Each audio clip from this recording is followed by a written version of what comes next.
Let's talk about Planeswalker Sparks. So Planeswalkers are sort of the central characters of Magic the Gathering story, and there's a good reason for that. Up until recently, they were the only beings capable of traveling in between worlds. Magic has an uncountably vast multiverse, not infinite, and this isn't like parallel worlds, quantum realities. These are magical dimensions that are distinct from each other, and Planeswalkers could walk between them. Now, why is that? Well, the multiverse is primarily made up of this raw, almost abstract, primal space called the Blind Eternities. And in this space, the raw forces of creation would rip apart basically anything that wasn't suitably protected.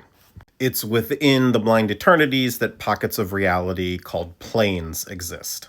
And then the edge is sort of the outer layer. Think of it as like the stratosphere of the Blind Eternities. It's where the Blind Eternities gets thin and peters off into nothing. These Planeswalkers are able to survive the Blind Eternities through their Planeswalker Sparks. It's the little purple things you see here in Spark Rupture, and they appear all over War of the Spark. The Spark is a piece of a Planeswalker's soul, which is why when the Elder Spell was harvesting a bunch of Planeswalker Sparks, it was killing people because it was literally ripping out their souls.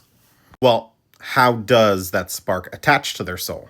In the multiverse, unless there's like an afterlife, the general idea is that souls will return to the ether of the Blind Eternities, and a Planeswalker Spark is sort of an extra bit of that ether that is on a soul being born. It's sort of an intangible piece of the soul that up until this point, only very few things have been able to manipulate directly, including the Elder Spell from War of the Spark, although similar events have happened in the past. Now, for people who have this extra bit of ether, have this Planeswalker Spark, it doesn't start off like useful. It's referred to as an ember, and the ember doesn't become a true Planeswalker Spark until it ignites. And that usually happens in moments of transcendent emotions, positive or negative, although unfortunately the world is a rough place and it's mostly negative. Basically, it most often ignites when someone's about to die, like violently.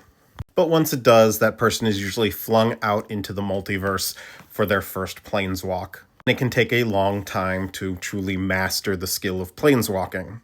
And some planeswalkers are more skilled at it than others. Some are even much better at like tracking other planeswalkers than others. Sparks can be lost or gained, but there's typically like a high narrative hurdle for that. Massively powerful magic needs to happen.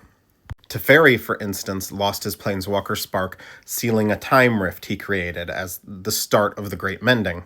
That mending changed the Planeswalker Spark. You see, before the mending, Planeswalkers were near godlike beings. The Spark was basically a giant hose of magic that a person could draw on. Whereas nowadays, it's less of a hose and more of a trickle.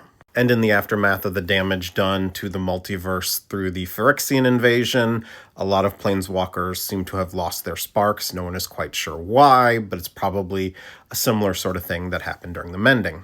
The multiverse seeks balance. And sort of in exchange, there are now these Omen Paths. I should also mention, because it came out this year, the Ether Spark.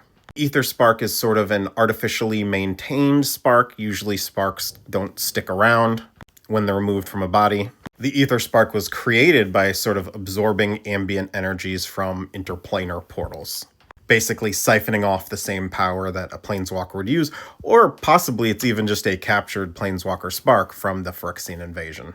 Like, maybe it's one of these that she captured, the woman who created it captured by accident. But anyway, I've rambled about Planeswalker Sparks for over 4 minutes. If you have a Magic topic you want me to cover, let me know and I'll add it to the list.